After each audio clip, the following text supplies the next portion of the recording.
Hey, what's up, guys? Lesson 2. We're back here again today. I'm going to keep trying to do a little bit each day in a couple of minutes. You already learned what to do in the first lesson. If you haven't and you've never used Premiere Pro, go back to lesson 1. Come back to this.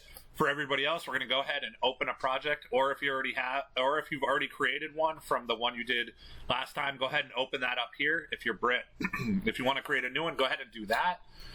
We're going to go ahead and do a new project. I'm just going to call it slow motion. We're going to go ahead and double click our media window so we can get some more media in there. I am going to go ahead and choose some footage that I know that I shot in 60 frames per second or higher. I'm going to go ahead and open that.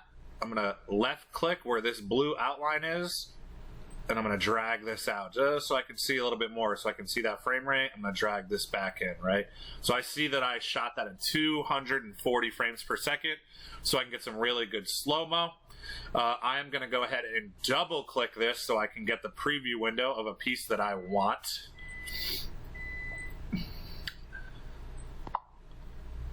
Okay, all right.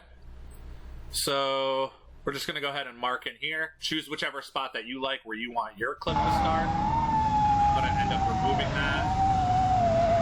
Audio. All right, that's good just for practice purposes.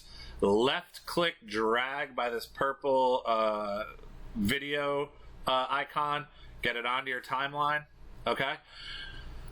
So before the slow motion, now our sequence, because we just drag and dropped it, is now in 240 frames per second.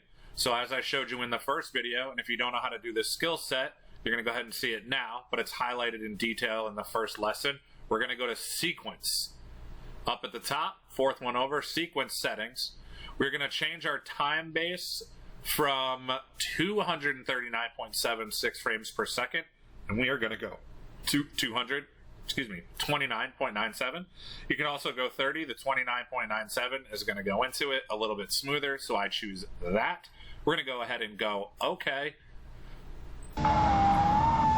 So now our clip is changed. If you want this to play in slow motion on your timeline after the fact, you are going to go ahead and right click.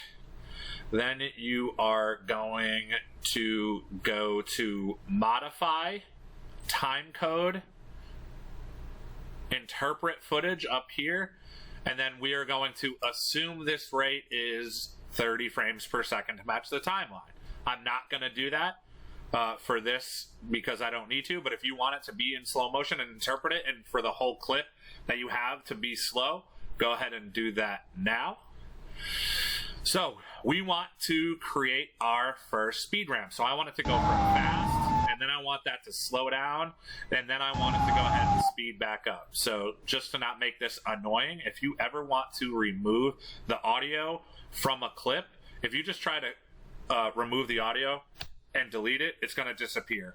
So to make that come back, hit Control-Z on your Windows machine. I'm not sure what the hotkey is for Mac, so my apologies. Control-Z brings it back to us. Then highlight your clip by left-clicking, right-click, get to the Unlink button. Now it is detached. Highlight it with the left-click, go ahead and erase, and now we don't have that annoying prop sound. So to be able to do a speed ramp, we're going to go ahead and this is on Windows only. I was struggling for somebody I was trying to teach who was on Mac. They could not get this to function properly. So if you're on a Mac, this may be different for you. But I right click, we go to time remapping, speed, and now this lets us set up our first keyframe, for which we are going to press P for the pen tool, and we are going to mark in where we want that to for that speed ramp to start slowing down. I'm going to drag it to see where it looks good. We don't want to make it super long. We're going to mark the mark out point as well. I'm going to hit the quick tool hotkey for T. That's going to bring your arrow back up, and we're going to go ahead and speed this up just a little bit so we have a bigger ramp. There's going to be a bigger difference when we come in and out of this ramp. So we're going to speed it up in the beginning. So we can choose 120%, and then we are going to drag this down to 50%.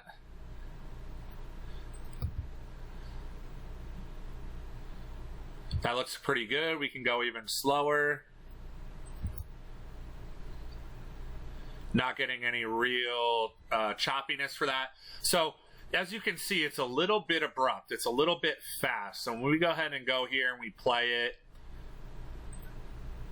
it, the speed ramp kind of happens really jerky in and out, right? So to be able to change the speed at which your speed ramp comes in and out,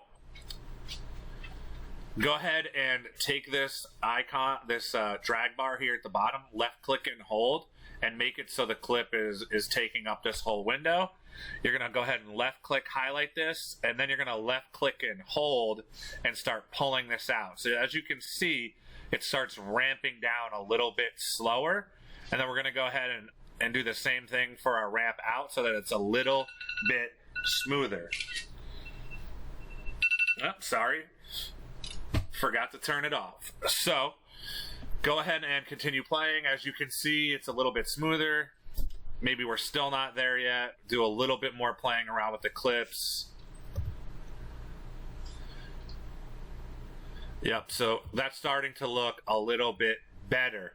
What you can also do, so it doesn't ramp on such a linear fashion, we can also, you're going to go ahead and left click up here where this arrows is, where these arrows are right now, where you get that left and right arrow. That's going to go ahead and bring up this bar right here. If you left click and hold, you can see that the ramp isn't quite as steep. So you can start changing how you want the ramp to come in and out, whether it's linear or a little bit different. So we're going to go ahead and change how we ramp that in. So we can go, so you can go straight across, and then it's very, straight up, right? So it'll be really abrupt. All right, that's starting to look pretty good. All right, so now you have your first speed ramp. So what we're going to do, we also want to teach a quick opacity fade. So in Premiere Pro, if I try to do an opacity fade after I've done all this sequencing, so let's say I go to the bottom, we're going to go up here to our effects window, get this double arrow, effects control, left click this again so it brings back up the effects. So now I'm going to create a keyframe for opacity. So it is going to be 100% where I have this blue line at, and then I'm going to drag it, and then I bring it down to 0%. And you'd think it's going to work most of the time, but for some reason that it does not work in Premiere Pro. So it just it doesn't work for some reason. So if you went ahead and did that and followed it, Control Z. All right, so that undid the keyframe. So what we're going to do now is we're going to right click. We're going to nest this clip. So it is going to nest it. Now we're going to be able to go ahead and do the opacity. But first, we're going to undo the keyframe so that we can see our file again.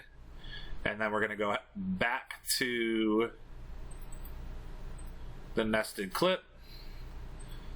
See where we want the opacity to start going out. So we're going to start our keyframe there. We're going to drag that over till the end. If you really want to be precise and get it to the last clip, go ahead and do that. So if you want to just go down by precise percentages, you can just left click and walk it down one by one. You also can left click and hold and it will drag it fast, or you also could just type the number in. So you have a couple of different options depending on what you want to do. So now we're going to go ahead and go back to the front of our clip. As we can see, the whole thing is 100%. Sorry, my microwave is going off in the background. I'm going to have to make sure that doesn't do that for next time. So you can see we're speedy. We speed ramp down to slow for a second, and we're speedy again, and we opacity fade out. So for the opacity fade, you're going to potentially not just want to do this at the end of your videos, but you're going to want to have another clip underneath it. So we're going to go ahead and drag one in, unlink the audio so it's not annoying. We're going to go ahead and lift our clip up onto V2. We can go ahead and left click on this, find exactly where our speed ramp starts by moving it over to where it's 100%, drag the clip over, and we'll see that we ramp we opacity fade to another clip underneath it, and we're going to start getting into more of these effects. So just let's say we want to fix a horizon, and that's something we'll do in a future edit. This horizon might be a little bit off, so you can start seeing that for me to get the skyline straight. So if you look here where the track is, see how that makes it straight? But now I have all these black boxes around, which we don't want, right? So then we can, in theory, go ahead and scale up. And then we can go ahead and move this. And you can see that we can start getting rid of the black boxes, and our horizon will be correct. This is more going to be useful for like landscapes and not this particular clip, but I want you guys to start playing around with the scales and the rotations a little bit so that you guys can start fixing your horizons when they're messed up. Because if you film with like a Mavic Pro or a Mavic 2 Air or any of the Mavic lines, a lot of the times you will get incorrect horizons. They're trying to fix that on the hardware end, but sometimes it just happens and it's tilted and you want to fix it in post. And the way to be able to do that is by rotating your video and then zooming in until you don't see the black boxes anymore, and then you'll be good. So with that being said, that's all we have for the lesson today. Thanks for tuning in. I'm going to try to keep getting you guys a lesson and progressing you from beginner to at least an intermediate bordering on advanced level. And the filmmaking stuff is going to come too. So if you're already shooting stuff, keep shooting. Try to play around with different frames per FPS settings like 60, 120, 240. Get on your GoPros, get on your phone, change your settings for your frames per second so you can start slowing stuff down and speeding it up. And then I'm going to help you get the best settings that you can, specifically for the FPV niche. If you guys want to see anything and you guys have any questions, please leave it down in the comments below, and I will start creating videos on the exact skill set that you guys are looking for. Thanks for tuning in. Appreciate you guys as always. See you guys in the next frame.